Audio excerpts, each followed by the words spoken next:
அப்ப அதுல இருந்து முத்து பரல்கள் ஓடுது. உடனே கண்ணகி தன்னுடைய கையில் இருக்கிற இன்னொரு சிலம்பை எடுத்து அடிக்கிறா, அதுல இருந்து மாணிக்க பரல்கள் போகும். அதை பார்த்துட்டு தான் பாண்டிய நெடுஞ்செழியன் ஒரு நிமிஷம் ரொம்ப அதிர்ச்சி ஆயிடுவான். நம்ம தவறான ஒரு தீர்ப்பு சொல்லி ஆளாயிட்டோம், பழிக்கு ஆளாயிட்டோன்னு சொல்லி அப்புறம் அப்ப உயிர் விட்டார்னு சொல்லுவாங்க. எதுக்கு சொல்ல வரேன்னா, ஒரு அரசினுடைய கால் சிலம்பில் இருக்கிற அந்த முத்துக்களுக்கு ஈடாக அதே விலை மதிப்பற்ற சிலம்பை கண்ணகி அணிந்திருக்கிறா.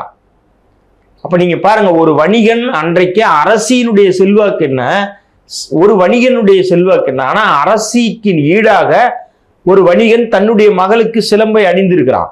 அப்ப இந்த மாணிக்க பரல்கள் எங்கிருந்து வந்தது? அன்றைக்கே மாநாய்க்கன் வெளிநாடுகளிலிருந்து வர வைத்த மாணிக்க பரல்கள் அது தமிழ்நாட்டிலிருந்து உருவானது கிடையாது. அப்ப இந்த அளவு வணிகத்துக்கான ஒரு தொடர்பு என்பது சங்க காலத்திற்கு இருந்தும் சங்க காலத்திற்கு முன்பு இருந்தும் இருந்திருக்குது. இப்ப இன்னைக்கு சிகை கொற்றன் எகிப்து போனார் அப்படின்னா அது ஒரு பெரிய ஆச்சரியமே இல்லை.